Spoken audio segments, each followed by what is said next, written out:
பள்ளியில் நான் படித்த வருடங்களிலெல்லாம் ஒழுக்க பரிசு எனக்கு தான். ஏன்னா அவர்கள் எதை பார்த்து கொடுத்தார்கள் என்றால் நான் விபூதி அணிந்து கொள்வேன். அந்த வயசுல அவர் சொன்ன மாதிரி மதத்திற்கு எந்த மதமா இருந்தாலும் அவங்களுக்கு அதை போற்றுபவர்கள் என்பதற்கு இது ஒரு உதாரணம். 6 வருடங்கள் அங்கே படித்தேன். 6 வருடமும் எனக்கு தான் ஒழுக்க பரிசு. ஏனென்றால் அந்த நான் காலையிலே எழுந்து அந்த வயசுலே குளித்து, ரொம்ப போய் குளிக்க மாட்டாங்க. அந்த காலையில் 5:30 மணிக்கு குளிக்கணும். குளிரில் வெந்நீர்லாம் கிடையாது, வசதி தண்ணியெல்லாம் குளிக்கணும். நான் 5:30 மணிக்கு எழுந்து குளித்து கந்த சஷ்டி கவசம் படிப்பேன் அந்த வயசுல. அதை பார்த்து அந்த பாடம் ரொம்ப ஆச்சரியப்படுவார். மற்றவங்கெல்லாம் படிக்க மாட்டேங்கிறாங்க, நீ உட்கார்ந்து கந்த சஷ்டி கவசம் படிச்சுக்கிட்டு இருக்கீ அப்படின்னு. அந்த 5:30 மணிக்கு குளிச்சுட்டு அந்த விபூதி பூசிக்கிட்டு கந்தசஷ்டி கவசம் படிச்சுட்டு தான் 6 மணிக்கு ஸ்டடி கால் ஆரம்பிங்க. அந்த 7:30 வரைக்கும் ஸ்டடி கால் இருக்கும். இதெல்லாம் நோட் பண்ணி தான் அவங்க 6 வருஷம் எனக்கு ஒழுக்க பரிசு கொடுத்தாரு.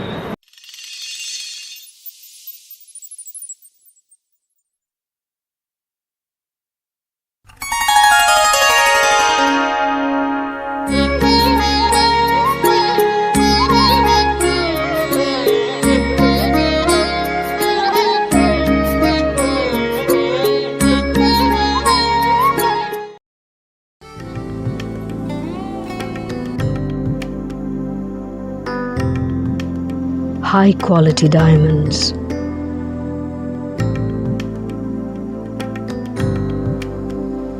Unique designer collection. Precise craftsmanship.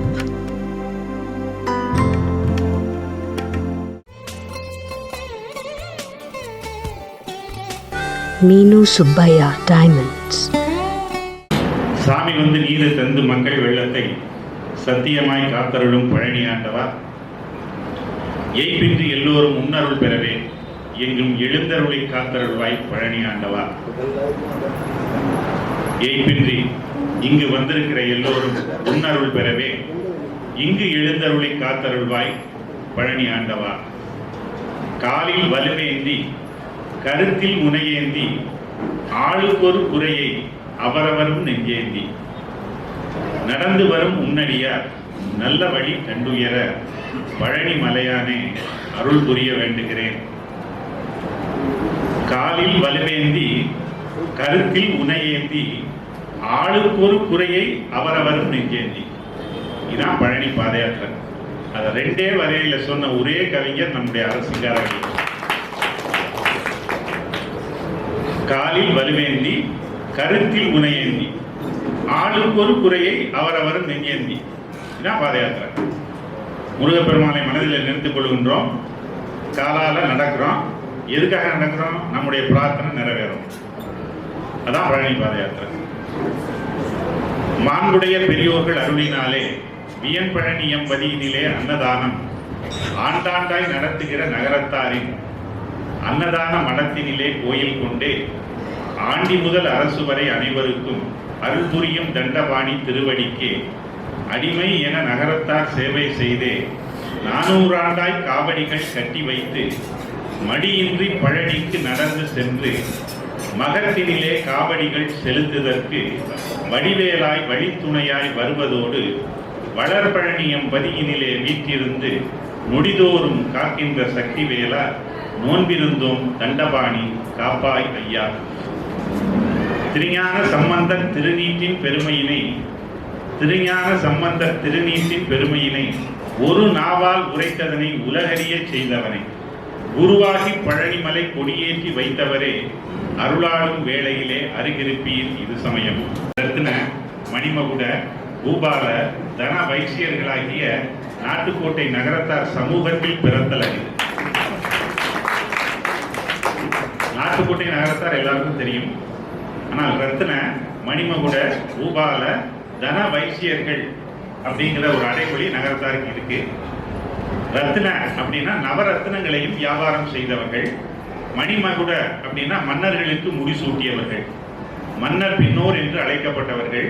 அந்த மன்னருக்குள்ள மகுடத்தை செய்து அதை சூட்டுகின்ற பெருமை நம்ம நகரத்தாருக்கு உண்டு. பூபால அப்படின்னா நிலக்கிழார்களாகவும் ஜமீன்தார்களாகவும் வாழ்ந்தவர்கள். தன அப்படின்னா எந்நாளும் செல்வமுடையவர்கள், மன்னர்களுக்கே நிதி உதவி செய்தவர்கள். நம்ம நகரத்தாருடைய பெருமை இப்ப உள்ள பெருமைகள்னா நமக்கு தெரியும். ஆனால் இதெல்லாம் ஆரம்பத்திலிருந்து நமக்குள்ள பெருமைகள். ரத்தின, மணிமகுட, பூபால, தன வைசியர்களாகிய நாட்டுக்கோட்டை நகரத்தார்கள். சரி, இந்த நகரத்தார் எங்கே இருந்து வந்தாங்க? எல்லாரும் தெரிஞ்சது காவிரி பூம்பட்டினம். எங்கே இருந்து வந்தாங்க? காவிரி பூம்பட்டினத்துல வந்தாங்க, அதான் தெரியும். ஆனால் நகரத்தார்கள் ஆதியிலே நாகநாடு என்று சொல்லக்கூடிய நாட்டிலே சந்தியாபுரி என்கிற ஊரிலே வசித்தவர்கள். இதுக்கெல்லாம் ஆதாரம் இருக்கு. யாரும் எந்த மேடையிலையும் சொல்றதில்ல, யாரும் கேட்கவும் விரும்புறதில்லை. ஆதியிலே நாகநாடு என்று சொல்லக்கூடிய நாட்டிலே சந்தியாபுரி என்கிற ஊரிலே வசித்தவர்கள்.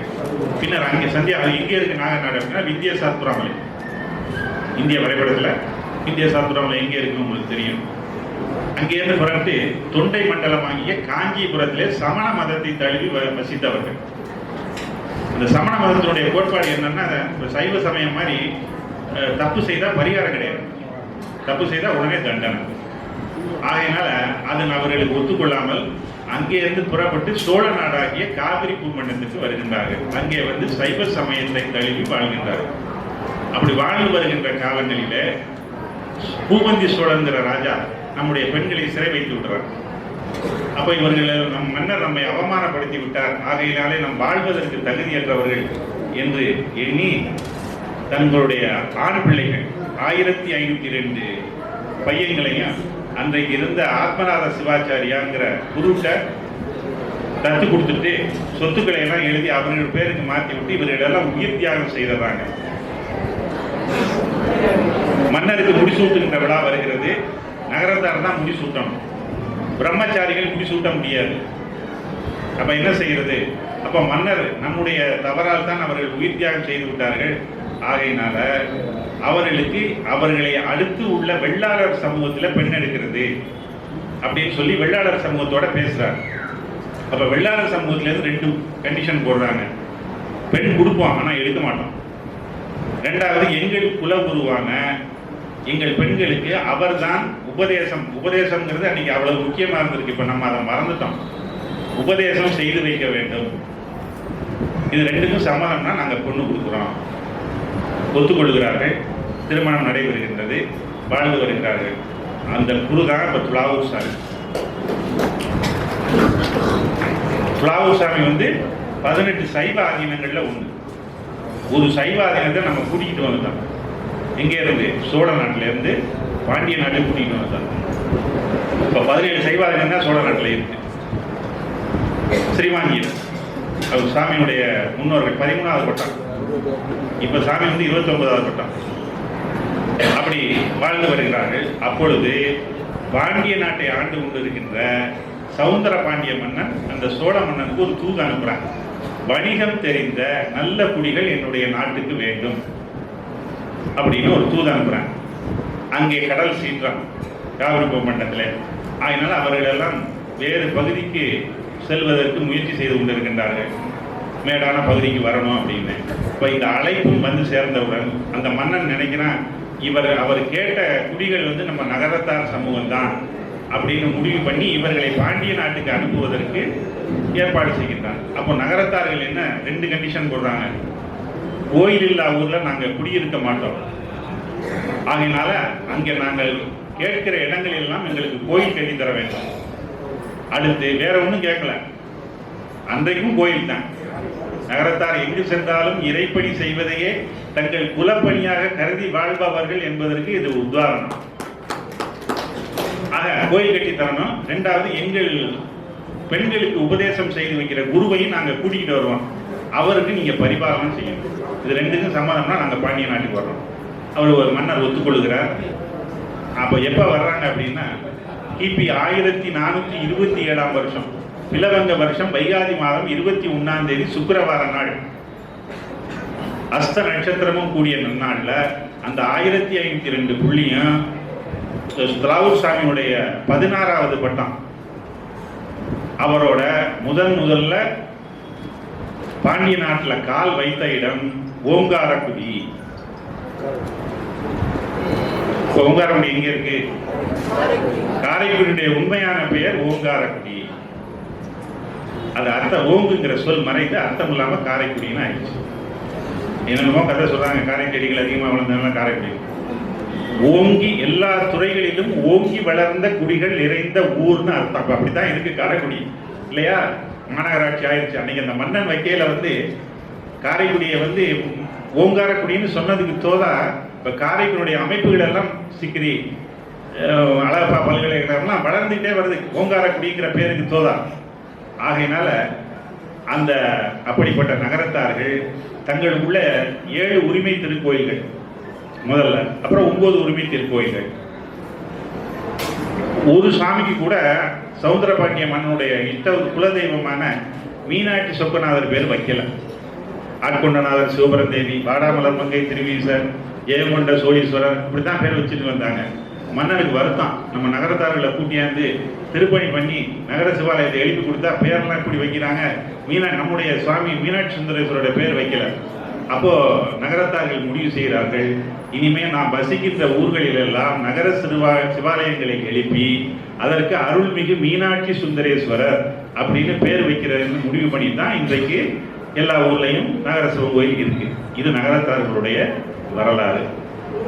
அப்படிப்பட்ட அந்த நகரத்தார் சமூகத்தில் நம்முடைய பழனி பாத யாத்திரை என்பது போன ஜென்மாவிலே நாம் செய்கின்ற பாவங்களை எல்லாம் தொலைப்பதற்காக ஆண்டவனால் கொடுக்கப்பட்ட ஒரு ஆன்மீக மருந்து. சுவாமி எப்படி மலையில இருக்காரு, எல்லாத்தையும் திறந்துட்டு இருக்காரு இல்லையா? அப்ப நகரத்தார்கள் எப்படி நாம் அவரிடத்திலே சென்றால் நமக்கு வேண்டியதை கிடைக்கணும்னு முடிவு பண்ணி ஊரை விட்டு, குடும்பத்தை விட்டு, சந்தோஷத்தை விட்டு, தொழிலை விட்டு, எல்லாத்தையும் விட்டுட்டு நீ எப்படி பழனி மலையில இருக்கியோ அது மாதிரி நானும் வந்துட்டேன், எனக்கு என்னது வேணும், அதான் கிடைக்குது. இதுதான் அந்த பயணத்தினுடைய சூட்சுமம். அப்ப இருக்கிறவங்களும் இல்லாதவங்க தான். பழனி பாத யாத்திரையில இருக்கிறவங்களும் இல்லாதவங்க தான். பெரிய கோடீஸ்வரனா இருக்கலாம், ஆனா பாத யாத்திரை வந்துட்டா அவர் அன்னைக்கு ஒண்ணுமில்லாதவர் தான். ஆகையினால அப்படிப்பட்ட ஒரு பாத யாத்திரை நம்முடைய நகரத்தார் சமூகத்தினால் கடந்த 400 ஆண்டுகளுக்கு மேலாக தொடர்ந்து சிறப்புற நடைபெற்று வருகின்றது. அந்த பாத யாத்திரையில பாட்டும் விபூதியும் தான் மருந்து. இந்த பயணத்தை தொடர்ச்சியாக செய்வதற்கு பாட்டும் விபூதியும் மருந்தாக ஆண்டவன் வைத்திருக்கின்றார். கேட்கலாம், பழனிக்கு பாத யாத்திரை போனா தான் நல்லா இருக்க முடியுமா, ஏன் மற்றவர்கள்லாம் இருக்க முடியாதா? சென்ற பிறவியிலே நாம் செய்த பாவங்களை தொலைப்பதற்காக ஒருத்தர் வலியால துடிக்க வேண்டும் என்பது விதி. வலியால துடிக்க வேண்டும் என்பது விதி. கல்லும் முள்ளும் குத்துனாலும் வலிதான், ஊசி போட்டாலும் வலிதான். எந்த வலி வேணும்னு நீங்க தான் முடிவு பண்ணணும். இந்த வலியை ஏற்றுக்கொண்டவர்களுக்கு அந்த வலியை சாமி தவிர்த்துருவார். அதனால அந்த வாதம் வைக்கலாம், பாத யாத்திரை போனா தான் நல்லா இருக்க முடியுமா, ஏன் மற்றவர்கள்லாம் இருக்க முடியாதா, எதுக்கு இந்த வெயில்ல இப்படி மழையிலையும் வெயில்லையும் பனியிலையும் இப்படி கஷ்டப்பட்டு போகணும் அப்படின்னு சில பேர் வாதம் வைக்கலாம். அதை உணர்ந்தவர்களுக்கு தான் அதை பற்றி தெரியும். ஆகையினால அதனால தான் இத்தனை லட்சம் பேர் சாமியை நோக்கி பாத யாத்திரை போயிட்டு இருக்காங்க. நான் அறந்தாங்கிலே ஒரு கூட்டு வழிபாட்டுக்கு சென்றிருந்தேன். அப்பொழுது ஒரு சித்தாந்த வேலை பார்க்குற அம்மா, ஐயாட்ட ஒரு 5 நிமிஷம் பேசணும் அப்படின்னு இந்த தலைவர் சொன்னாரு, பூஜையெல்லாம் முடியட்டுமா பேசலாம்னு சொன்னாரு. பூஜை முடிஞ்சோன்னா அந்த அம்மாவை கூப்பிட்டு என்ன விஷயம்னு கேட்டேன். பழனிக்கு இப்போ வருஷத்துக்கு 4 முறை போனால் நல்லா இருக்குமே ஐயா, அதை செய்யலாமான்னு கேட்டேன். ஏன் அப்படின்னு, ஒரு முறை போயிட்டு வர்றதே பெரிய விஷயமா இருக்கு, 4 முறை போயிட்டு வரலாம்னு சொல்றீங்களே என்ன விஷயம்? கார்த்திகை மாதம் 1ஆம் தேதி ஆனால் எங்கள் ஐயா மாலை போட்டுக்கிறாரு, அவர் கொத்தனார் வேலை பார்க்குறாரு. மாலை போட்டுக்கிட்டா குடிக்கிறது இல்லை, எங்களை அடிக்கிறது இல்லை, இந்த 3 மாதமும் நிம்மதியாக தூங்குறோம். ஆக நீங்கள் வருஷம் பூரா போனால் வருஷம் பூரா நாங்கள் சந்தோஷமா இருப்போமே, அதையே நீங்கள் செய்யக்கூடாது. அப்ப அந்த பாமர மனிதனையும் பக்குவப்படுத்துகின்ற ஒரு பாத யாத்திரை. நான் கேட்டேன், ஏமா மறுபடியும் அவர் அப்படி வச்சுக்க முடியலன்னு. மாலையை கழட்டிட்டா பழைய ஆள் ஆயிடுறாருயா, எங்களால் ஒன்றும் பண்ண முடியல. இன்னொரு செய்தியும் சொன்னாங்க, இந்த 3 மாதம் சம்பாத்தியம் தான் எங்களுக்கு வருஷம் பூரா செலவுக்குன்னு சொன்னாங்க.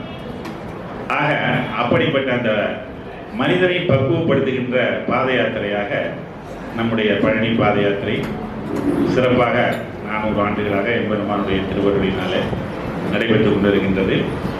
அந்த பாத யாத்திரையை முன்னிட்டு நிறைய நிகழ்வுகள், இந்த பாத யாத்திரைக்காக கிட்டத்தட்ட ஒரு 100-150 நிகழ்வுகள் நடந்துகிட்டு இருக்கு வழக்கமாக.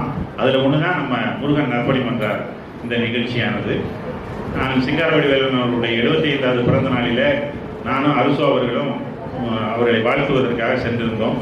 அப்பொழுது நான் தம்பியிடத்தில் சொன்னேன், வாழும் காலத்தை எல்லாரையும் பெருமைப்படுத்த வேண்டும், கௌரவிக்க வேண்டும், அவர்களை ஊக்கப்படுத்த வேண்டும் அப்படின்னு நான் சொன்னேன். அதற்காக தான் இந்த முருகன் நற்பணி அமைப்பு ஆரம்பிக்கப்பட்டு இப்பொழுது நம்முடைய நகரத்தார் சமூகத்திலையும் சரி மற்றவர்களையும் தேர்வு செய்து அவர்களை விருது வழங்கி அவர்களை கௌரவிக்கும் முகமாக கடந்த 15 ஆண்டுகளாக இந்த நிகழ்ச்சி சிறப்பாக நடைபெற்று வருகின்றது. இந்த பழனிமலைக்கு நான் வராமல் இருக்க முடியுமா அப்படிங்கிற பாட்டு நம்ம சோமு அவர்கள் எழுதியது. அந்த பாட்டு எப்படி வந்தது அப்படின்னா, அவர்கள் சிறுவாபுரி பாத யாத்திரையில் பாடுவதற்காக அவர்களை அழைத்திருந்தார்கள் ஒரு 20 ஆண்டுகளுக்கு 15 ஆண்டுகளுக்கு முன்னால். அப்பொழுது இவர்கள் காவடியோடு பாடிக்கொண்டு போகும்போது இந்த ஒதுங்கிட்டு வந்துடுறேன் அப்படின்னு சொல்லி போகும்போது படித்துறையில் கீழே விழுந்துட்டாங்க. விழுந்து இந்த கை எலும்பு முறிவு ஏற்பட்டது.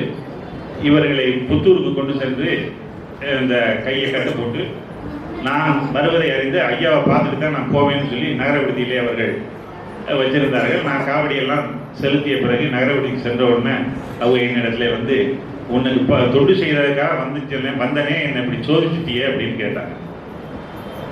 எனக்கு இப்படி சோதனையை கொடுத்துட்டியே அப்படின்னு கேட்டாங்க. நான் சொன்னேன், சாமி உங்களை காப்பாற்றியிருக்காரு அப்படின்னு. உங்களுக்கு ஒன்றும் புரியல. இதுக்கு எவ்வளவு நேரம் ஒரு சாரம் இங்கே அடிபடுறது, இப்பெல்லாம் இங்கே அடிபட்டு இருந்தா அப்போ என்னோட பேசிக்கிட்டு இருப்பீங்களான்னு கேட்டேன். அப்போ தான் அவங்களுக்கு புரிஞ்சுது, ஆகா சாமி வந்து நம்மளை காப்பாற்றி இருக்காரு அப்படின்னு. அதுலேயும் வலது கையில் அடிபட்டா வேற ஒருத்தர் ஊட்டி விடணும்னு இடது கையில் அடிபட வச்சிருக்காரு, அதனால நீங்க நல்லா சாப்பிடலாம் அப்படின்னு. அப்பொழுது அவர்கள் சொன்னார்கள், இது புரியாம நான் இவ்வளவு நேரம் புலம்பிக்கிட்டு இருந்தேன், சாமி என்னை காப்பாற்றிட்டாருங்கிறது இப்பதான் புரியுதுன்னு சொல்லி அந்த வலியோட போய் 1 மணி நேரம் சன்னிதானத்தில் பாடினாங்க. அந்த வருஷம் தை மாதம் எப்பொழுதும் புறப்படுகிறேன் என்று என்னை வந்து சந்திக்கிறது வழக்கம். அப்போ என்னை வந்து சந்திச்சுட்டு நான் இந்த வருஷம் ஒரு பாட்டு எழுதியிருக்கேன் இந்த சிறுவாபுரியை நினைச்சு. ஏன்னா நான் இனிமேல் கை ஒடுங்கி போச்சு, பழனிக்கெல்லாம் வர முடியுமா வர முடியாதான்னு எனக்கு தெரியல, அதனால ஒரு பாட்டு எழுதியிருக்கேன், அதை நான் பாடணும் அப்படின்னாங்க. சரி பாடுங்க அப்படின்னு சொல்லி அந்த பாடுனா, அந்த பழனி மலைக்கு நான் வராமல் இருக்க முடியுமா உன் பால்வடியும், அப்படி அந்த அனுபவத்தை கொடுத்து சாமி வந்து இப்படி ஒரு பாட்டை வாங்கியிருக்காரு. அவர் சேர்ந்து பாடுக ஊஞ்சல் ஆடுகவே எந்த அளவுக்கு இந்த பாத யாத்திரையில் எல்லாரோலையும் பாடப்படுதோ அந்த அளவுக்கு இந்த பாட்டை நான் அப்பவே சொன்னேன் அவர்கிட்ட, இந்த பாட்டு எல்லோராலும் பாடப்படுகிற ஒரு பாட்டாக கண்டிப்பாக அமையும் என்று. நம்ம மட்டும் இல்லை, மற்ற சமூகத்தாரும் இந்த பாட்டை பாடிக்கன்னா ஒவ்வொருத்தருக்கும் அந்த உணர்வு, பழனி மலைக்கு நான் வராமல் இருக்க முடியுமா உன் பால்வடியும் திருமுகத்தை மறக்க முடியுமான்னா அவங்க யார் பாடினாலும் அந்த பாட்டு பொருந்தும் இல்லையா? காவடியை கண்டவுடன் பக்தி பெருகுது, என் கால்வலியும் மேல்வலியும் பறந்து செல்லுது. உண்மை, அதை உணர்ந்தவர்களுக்கு தான் தெரியும். ஆகையினால அப்படிப்பட்ட ஒரு அந்த அவருக்கு அந்த வலியை கொடுத்து இந்த பாட்டை சாமி அவர்கிட்ட வாங்கியிருக்காரு. ஆக அப்படிப்பட்ட இந்த பாட்டுக்கும் விபூதிக்கும் மகிமை சேர்க்கின்ற ஒரு பாத யாத்திரையாகவும் நம்முடைய பாத யாத்திரை சிறப்பாக இருக்கின்றது. எம்பெருமான் எல்லாம் நல்ல அருள்மிகு பழனி ஆண்டவருடைய திருவுருளினாலே பிறந்திருக்கிற 2025ஆம் ஆண்டு உலக மக்கள் அனைவருக்கும் நம்முடைய நகரத்தார் சமூகத்திற்கும் எல்லா நலமும் வளமும் கிடைக்கப்பெற்று எல்லோரும் இன்புற்றிருக்க வேண்டி என்னுடைய உரையை நிறைவு செய்கின்றேன். அடுத்து ரொம்ப நேரம் அதிகமானனால முக்கியமாக நான் சொல்ல வேண்டிய ஒரு 4 விஷயம் எல்லா இடத்துலையும் நான் சொல்றது, இந்த வரலாறையும் சொல்றது, கண்டிப்பாக எல்லாரும் உபதேசம் கேட்டுக்கணும்.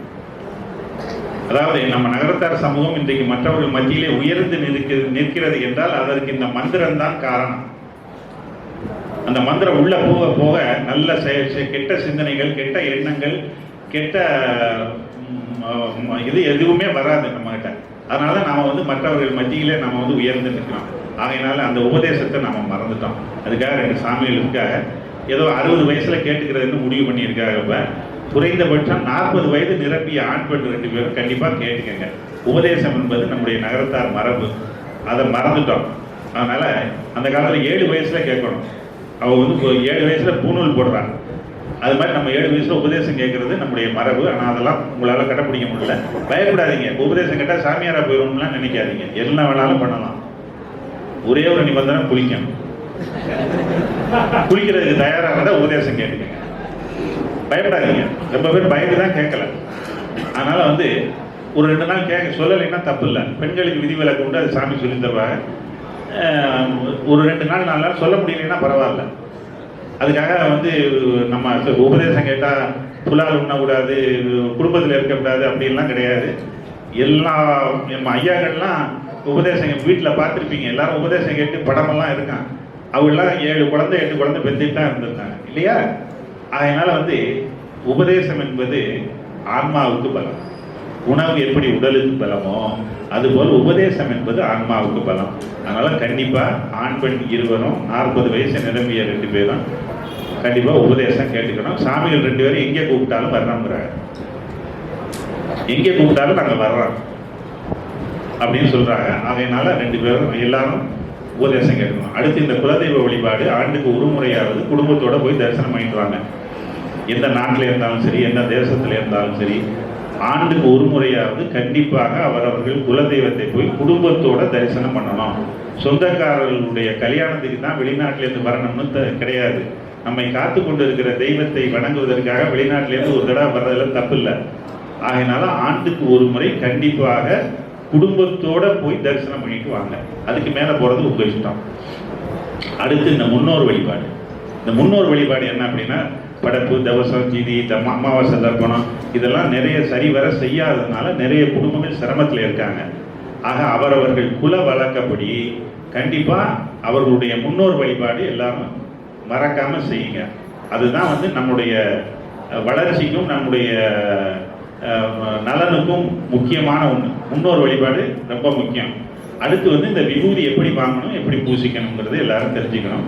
வி என்றால் தலை சிறந்த கிடைத்தற்கரிய என்று பொருள், பூதி என்றால் செல்வம் என்று பொருள். ஆக அந்த கிடைத்தற்கரிய செல்வத்தை விரல்களிலோ பேப்பரிலோ ஒரு கையாலேயோ வாங்கக்கூடாது. அப்புறம் எப்படி வாங்கணும் அப்படின்னா, இடது கையை கீழே வைத்து இந்த வலது உள்ளங்கையிலே தான் இந்த விபூதியை வாங்க வேண்டும். அப்படி வாங்கிய விபூதியை இடது கைக்கு மாற்றக்கூடாது. நம்ம என்ன செய்யலாம், வாங்கின அடுத்த நிமிஷமே இடது கைக்கு மாற்றிடலாம். அப்புறம் எப்படி அழகா பூசிக்கிறது, வாங்கி பேப்பர்ல வச்சுக்கலாம். ஆனால் பேப்பர்ல வாங்கக்கூடாது. இன்னும் ஆச்சாரமா சொல்ல போனோம்னா, ஆண்கள் வேஷ்டி தரப்புலையும் பெண்கள் முந்தான தரப்புலையும் தான் வாங்கணும். ஆக அப்படி வாங்கிய விபூதியை இடது கையை கீழே வைத்துக் கொண்டு இந்த வலது உள்ளங்கையில் இருக்கின்ற விபூதியை இந்த 3 விரலில் கொண்டு அண்ணாந்து பார்த்து தான் பூசிக்கொள்ள வேண்டும். தலையை புரிந்து கொண்டு விபூதி அணிந்து கொள்ளக்கூடாது. விபூதி கீழே சிந்தக்கூடாது. சிந்தனா என்னவா பிறப்பாகன்னு கேள்விப்பட்டிருப்பீங்க.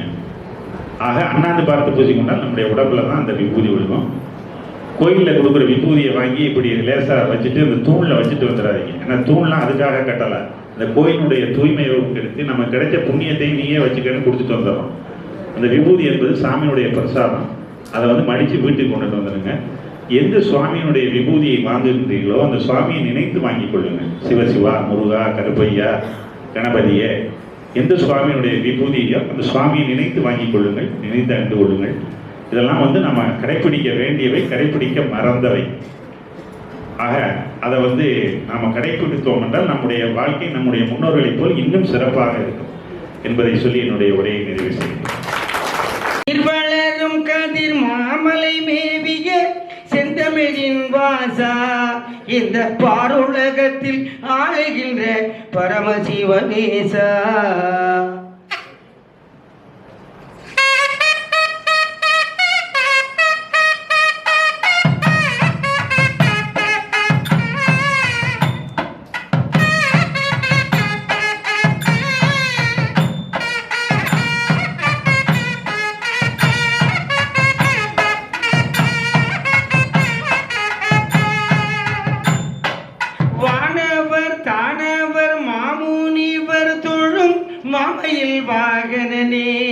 மாமையில் வாகனனே தொந்தி யானை மூக நிக்கிளைய பராபரம் ஆகிய வேலவனே.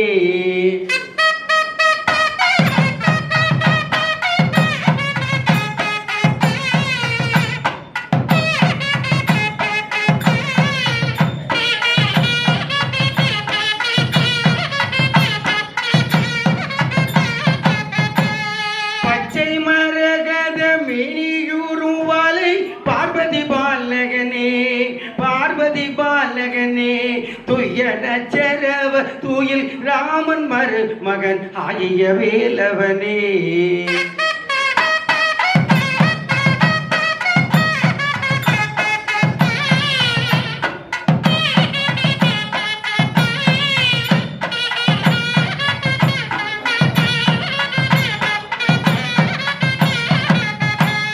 அசுர சந்தேகம் திடீர் திடீரென அத்துவிழத்தானே அதிவேகமுடன் வேள்விச்செறிந்தோன் அறுமுகத்தானே.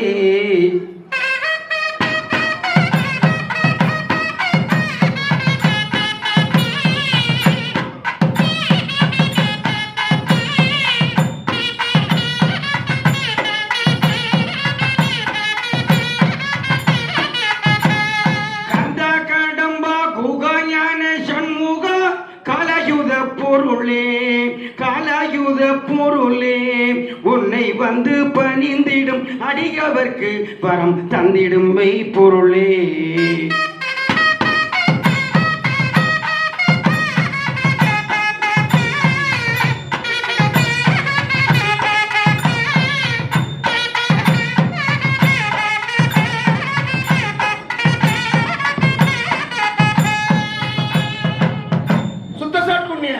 பரிபூரண சச்சிதானந்த நிற்கல நின்மல நிராமய சகல காலகண்ட திரிநேத்திர கங்காதர சந்திரசூட இடவாருடராகிய ஸ்ரீ மகாதேவபுத்திர அகிலாண்ட கோடி பிரம்மாண்ட நாயகி சங்கரி வரராஜபுத்திரர் ஸ்ரீ அம்பிகை தனையர் பிரணவஸ்வரூப கஜானன ஏகதந்த அங்குசபாச கரதகடவட விநாயக சகோதரர் கவடநாடக சூத்திரதாரி மாயோன்மரிகர் வள்ளி மனோகர் மயூரவாகனர் தேவசேனாதிபதி தெய்வானிநேயர் குருமுனி தேசிகர் குக்குடத்வஜர் கங்காபுத்திரர் கார்த்திகேயர் சுவாமிநாதர் தடாட்சுர முதல்வர் பரசமய கோடலி பாரிடம் தலைவர் கலியுக வரதர் கருணை பிரவாகர் சங்கத் தலைவர் தமிழுக்கு தலைவர் ஆறுமாமுகத்தவர் ஆறு நடம்புயர் பன்னிருவழியர் பாலாம்புயத்தர் கடம்பணிதோழர் கதிரையம்பதியர்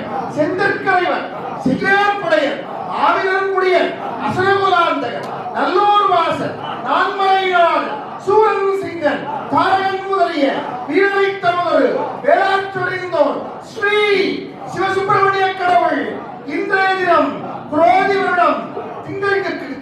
வருடம் தை மாதம் 17ஆம் தேதி வியாழக்கிழமை திருவோண நட்சத்திரம் காரைக்குடியில் ஸ்ரீ சிவானந்தமலாரில் ஸ்ரீ முருகன் மன்றத்தாரால் அமைக்கப்பட்டிருக்கின்ற சொர்ணமயமாய் அமையப்பட்டிருக்கின்ற தமது ரத்ன சிம்மாசனத்தில் வீற்றிருந்தவர்களை தம்மை வந்திருக்கும் தாசர்களுக்கும் தமது நண்பர்களாகிய நகரத்தாரை கொண்டு அன்னக்கொடி கட்டி அன்னதானம் முதலிய தானங்களும் 32 அரங்களும் குறைவித்து விபூதி தீர்த்த பிரசாதங்களும் ஈந்தருளை வெங்கடியார் தமது திருநாமங்களை கூறி ஆனந்த தாண்டவம் செய்து வரவும் பலவித மேலதாள வாத்தியங்கள் ஒலிக்கவும் தமது இதோ மண்டபத்திலே எழுந்தருளி வருகிறார் வெகுமரார் எச்சரிக்கை.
Aishwaryam Savings Scheme.